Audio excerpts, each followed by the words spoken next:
I mean, they're still likely to fail. If they're going full bore at this point, the chances of you winning are minimal, right? You know what I mean? Because they've got the initiative and they're sending all the fire. But you've got to do something. You can't just go, I'll accept, I'll lose.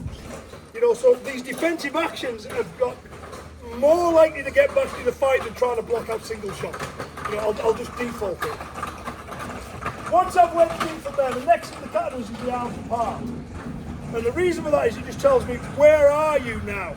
You know, so I'll do it through feel. So if I'm on this arm, which I am now, yeah, I'll go there. That feels like an arm, that's a head. I know I'm over to my left. Is that okay? If I go here, go one, right, that feels like a head, that feels like an arm, I know I'm over to my right. Is that okay where the arms part? What I then do is wrap the arm, strike and put a barrier in place. When I do this, I shift to the side so I'm away from the hand I haven't got control.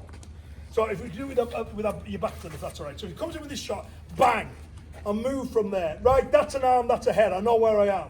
I'm going to wrap this arm, move to the side, bang. Is that okay? So I've got this arm control. Now, if he tries to hit me with the other hand from now, he can't until he gets rid of this barrier. By the way, I'm happy days for me now. So you see the same idea, there's a blocking action. I'm going to stick to the limb. Is that okay? I'm going to tactically position myself so I have an advantage. I'm going to make sure I keep this advantage. See how this arm is bent? It is in every style. The stances vary, but they've all got the arm bent. If we just change roles every kill, if that's all right.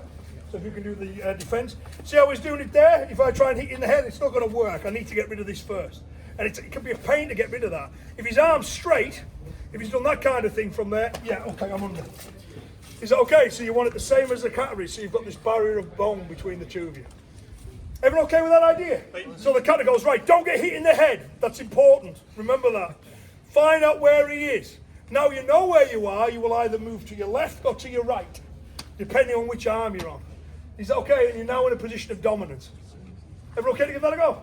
Yeah, nice, simple. You've earned it. Have some fun with it. So you've wedged in, you've got off the side, bang, I'll give him a couple of shots, boom, bang, and then I'll get out.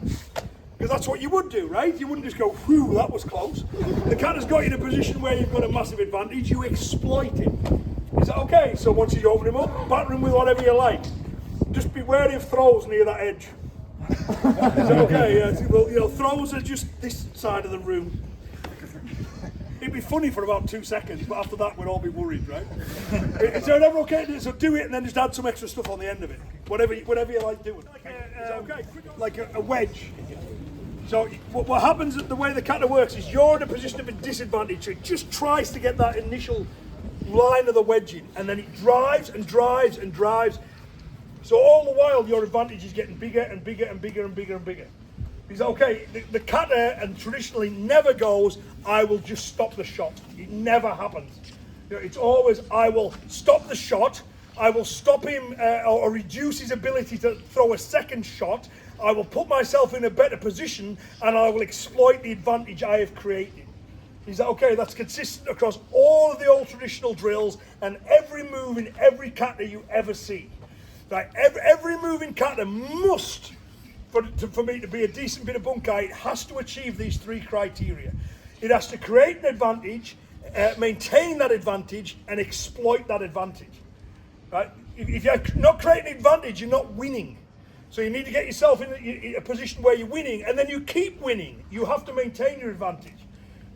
Then you exploit it. You get yourself where you're winning and keep winning until you've won. Is that okay? You know, you don't want a fair fight. You know, it's not like when we spar and we go, okay, it's your go now, you come towards me. It's not the way it works. It's, you know, we used to have it on our club t-shirts. I saw it attributed, attributed to John Steinbeck, American author, right?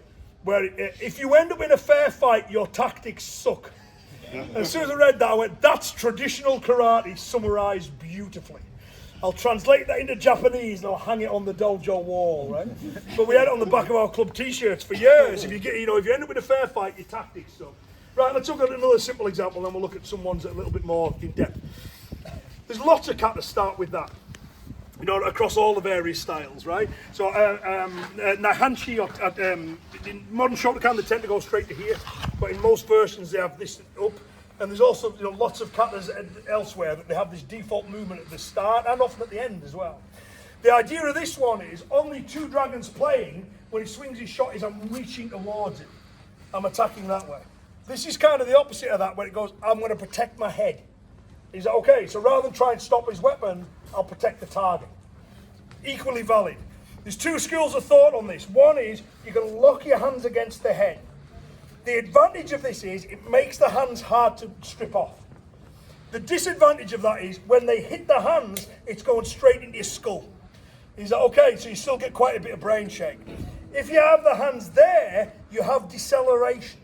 So your head is better protected at the impact, but it's easy to strip the hands. Is that okay? So this is one of those ones where I'm going to balance perfectly on that fence and let you choose. It's your head. You choose which way you want to defend it. He starts swinging shots from there. Boom! I'm going to go to here. Is that all right? Once I've got that, I'm just going to put my hands around the back of his neck. So in the dojo, we call this the instant crash helmet. You know, boom, instant crash helmet is the default. I don't know what's happening. I just know there's lots of stuff coming at me. Protect the target. Is that okay? Once I've got that and I've crashed in, I'm going to roll my hands round, I'm going to grab the back of his neck. It's still the same position. You might just drop the arms there for a second. I've got both of my forearms running down the front of his shoulders, because that takes away his ability to throw a decent shot, like Motobu did on number 1. You're okay to that, and then we'll exploit it once we're there. So cover your head, crash in, once you're there, pop. Now I've got you. Similar to a tie clinch, but not quite. And there's a good reason why it's not quite the same, but we'll get to that in a minute. Okay, have a go.